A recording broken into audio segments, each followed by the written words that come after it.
My girlfriend sneered. My ex was better in bed. At least he knew what he was doing. I said, good to know. Then I packed a bag, threw my key on the table, and texted her. Call him then. You're his problem now. The string of panicked I was joking texts flooded my phone. I, 29 male, had been with Jenna for about 14 months, living together for 6. Everything seemed fine until last Tuesday night. We just finished being intimate. I was feeling pretty good about it. Honestly, she seemed into it. Then while we're lying there, she lets out this long sigh. What's wrong? I asked. She turned to look at me with this expression I'd never seen before. Like disappointment mixed with pity. Nothing. It's just never mind. No. Tell me. What's up? She propped herself up on her elbow. You really want to know? Yeah. My ex was better in bed. At least he knew what he was doing. The words just hung there. Like she dropped a grenade and was waiting to see where the shrapnel landed. Good to know, I said. Got up, started getting dressed. Wait. Where are you going? Out. Out where? It's 11 p.m. I didn't answer. Just pulled on my jeans, grabbed a shirt. She sat up, sheet wrapped around her. Seriously? You're just leaving? Yep. Went to the closet, pulled out my overnight bag, started throwing clothes in, laptop, chargers, toiletries from the bathroom. Babe, come on. Let's talk about this. Nothing to talk about. You made your point clear. I was just being honest. Isn't that what you wanted? I stopped packing for a second. There's honest and there's cruel. You know the difference. Oh my God. You're so sensitive. That's when I knew I was making the right call. Zipped up the bag, grabbed my keys off the dresser, walked to the living room, took my apartment key off the ring, and tossed it on the coffee table. What are you doing? Pulled out my phone, typed a text. Call him then. You're his problem now. Hit send. Her phone buzzed us on the nightstand. I heard her scramble to get it. Are you serious right now? I was already at the door. This is so immature. Come back here. Closed the door behind me. Got in my car. That's when my phone started blowing up. I was joking. Baby, please come back. You're overreacting. It was a stupid thing to say. I didn't mean it. Where are you going? This is ridiculous. Find me a baby about it. I'm sorry. Okay. Answer your phone. Drove to my buddy Cameron's place. He answered the door in boxers and a ratty t-shirt. Dude, it's almost midnight. Jenna and I are done. Can I crash here? Yeah. Of course. What happened? Told him over beers. He whistled low. She actually said that right after. Yep. That's cold, man. The crazy part, she seemed shocked I left. Typical. They say whatever they want, then act surprised when there's consequences. My phone kept buzzing. Finally, put it on silent. The next morning, I had 47 texts and 23 missed calls. The texts were a journey through the stages of grief, but like the narcissist version. Denial. You'll be back by tonight. Anger. You're such a child. A real man wouldn't run away. Bargaining. If you come back, we can go to counseling. Depression. I can't believe you're doing this to me. Acceptance. Just kidding. There was no acceptance. Just more anger. Then she found out I blocked her. That's when she started getting creative. Update 1. So Jenna discovered I blocked her number. Her solution. Start texting from her work phone, her iPad, her friends' phones. Girl was determined, but here's where it gets interesting. Remember the ex she said was so much better? That would be Devon. They dated for 3 years, broke up about 2 years ago. She always said he was toxic and manipulative. Well, guess who suddenly started liking all her Instagram posts? That's right. Devon. She posted this thirst trap selfie with the caption, "Know your worth," and he commented, "Always did." I know this because Cameron's girlfriend showed me. I don't follow Jenna anymore, but the tea was too good not to share. But wait, it gets better. Jenna started posting all these stories about moving on and upgrading, pictures of her out with friends, new outfit posts, the whole I'm totally fine performance. Meanwhile, she's still finding ways to contact me. Got an email from her with the subject line, "Please read important." The email was something. "I know you're hurt and I understand."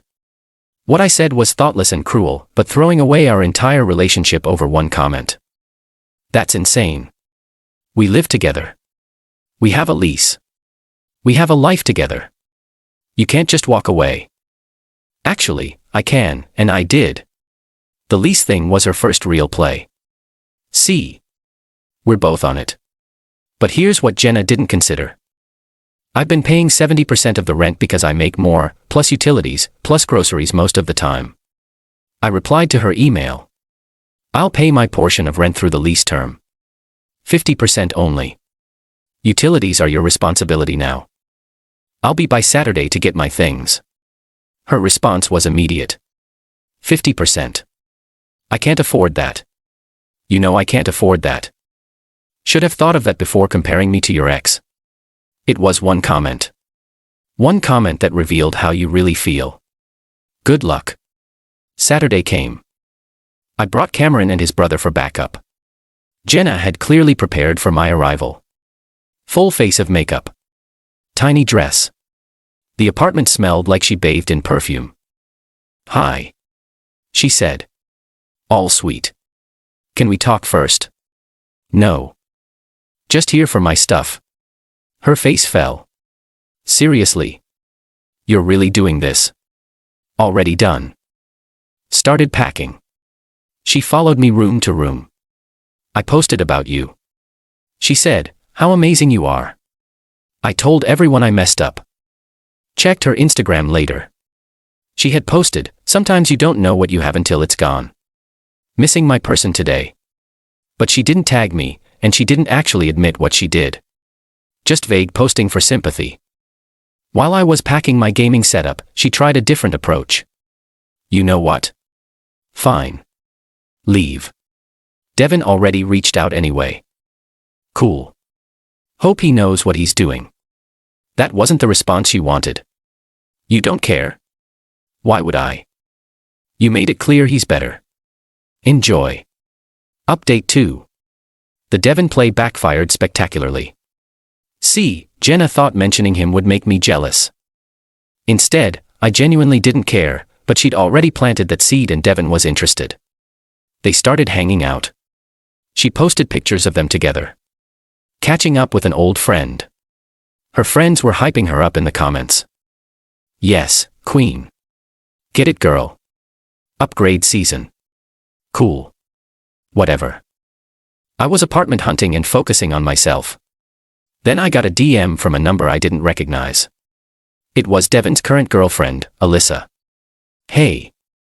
I think your ex is trying to get with my boyfriend. Thought you should know." I replied, "Not my ex, not my problem. But FYI, she's single now. Good luck." "Wait. You guys broke up?" "She told Devon you were on a break." "Interesting." I sent Alyssa the screenshot of me telling Jenna it was over, plus her acknowledging it in her emails. Alyssa, this lying witch. Thanks. The next day, Jenna's Instagram story was dramatic. Crying selfies. Why do people have to be so evil? Can't trust anyone. Karma will get you. Turns out Alyssa confronted Devon with receipts. He cut Jenna off completely, blocked her on everything, told her he wasn't interested in being anyone's rebound or backup plan. But Jenna's entitlement wasn't done yet. She sent me another email. "I hope you're happy.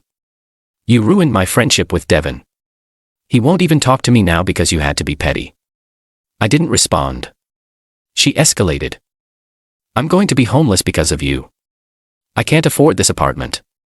My credit cards are maxed. This is financial abuse." Actually responded to that one. Financial abuse is expecting someone else to subsidize your lifestyle. I'm paying my legal obligation. Your money management isn't my problem. I'll tell everyone what you did, how you abandoned me over nothing. Tell them the truth then, that you compared me to your ex in bed and I left. See how that goes. Radio silence for 2 days, then the real manipulation started.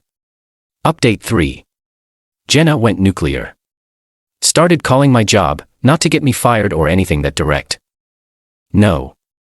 She was sneakier. Called pretending to be worried about me. Hi. This is Jenna. His girlfriend. I'm just concerned because he hasn't been home in weeks, and I want to make sure he's okay. Is he coming to work? Is he eating? My manager pulled me aside. Everything okay at home? We broke up. She's not handling it well. Want me to have security flag her number? Please. But she wasn't done. She started showing up places she knew I'd be. The gym, the coffee shop near my office, always with a friend, always acting surprised to see me. Oh my God. Hi. How are you? All fake cheerful. I just nod and leave. The financial pressure was getting to her though. She started selling stuff on Facebook Marketplace. The TV I bought, the gaming chair I'd left behind, the kitchen appliances I didn't bother taking. Then she made a crucial mistake. She sold my PlayStation 5. I'd left it because I figured I'd buy another one. Not worth the drama of fighting over it, but legally, it was mine. I had the receipt, texted her once, you have 24 hours to return my PS5 or I'm filing a police report for theft. You left it here. It's abandoned property. It's been 3 weeks. That's not abandonment. Receipts in my name one day. She called me crying. Actually crying. I needed the money. I can't afford food. Then get a second job. I work full-time. So do I still manage to pay 70% of our bills? Please don't call the police. Please. I'll pay you back. With what money? You just said you can't afford food. I'll figure it out. 24 hours. She managed to get it back from the buyer. Had to refund them and pay extra for the inconvenience.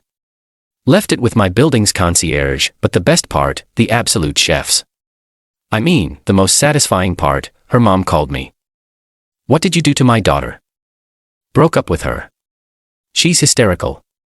She can't afford her apartment. She's selling everything. This is cruel. Ma'am, your daughter told me her ex was better in bed. I left. That's it.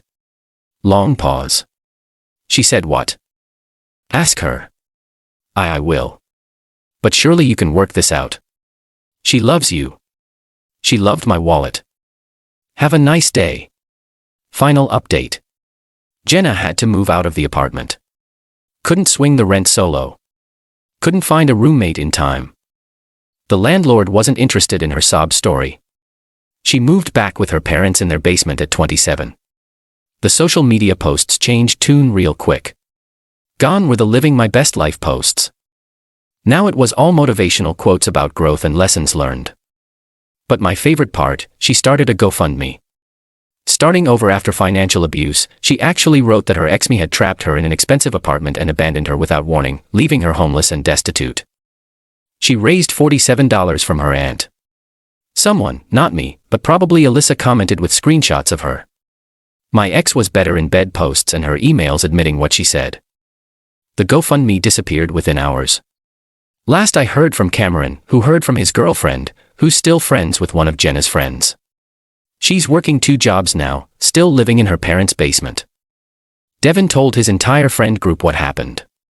She's been banned from the coffee shop near my office for harassment. Guess she didn't stop going. Her Instagram is now private with about half the followers. Me, I found a nice studio apartment. It's smaller, but it's mine. I don't have to pay for anyone else's lifestyle. Been going to therapy to work through some stuff. Turns out, I'd been accepting a lot of little disrespects throughout our relationship. The comparison to her ex was just the final straw. Oh, and the PS5 set it up in my new place. Been enjoying gaming in peace without someone complaining about the noise or asking when I'm coming to bed. Jenna sent one last email last week. Subject closure. I know you hate me, and you have every right to. What I said was unforgivable. I was cruel, and I took you for granted. I compared you to Devon, but the truth is you were better in every way.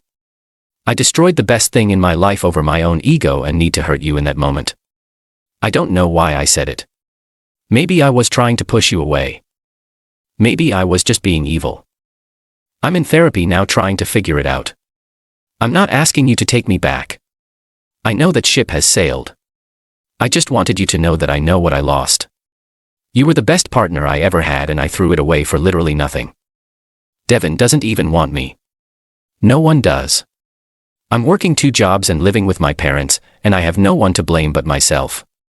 For what it's worth, you were amazing in bed and out of it. I was lying when I said otherwise. I just wanted to hurt you and I don't know why. I'm sorry for everything. Jenna. I didn't respond. Some bridges you burn can't be rebuilt. Some words you say can't be taken back, but I did forward it to my therapist. We had a good session about it. Moral of the story. When someone shows you who they are, believe them. And when they tell you their ex was better, let them go find out if that's true. Spoiler. It never is.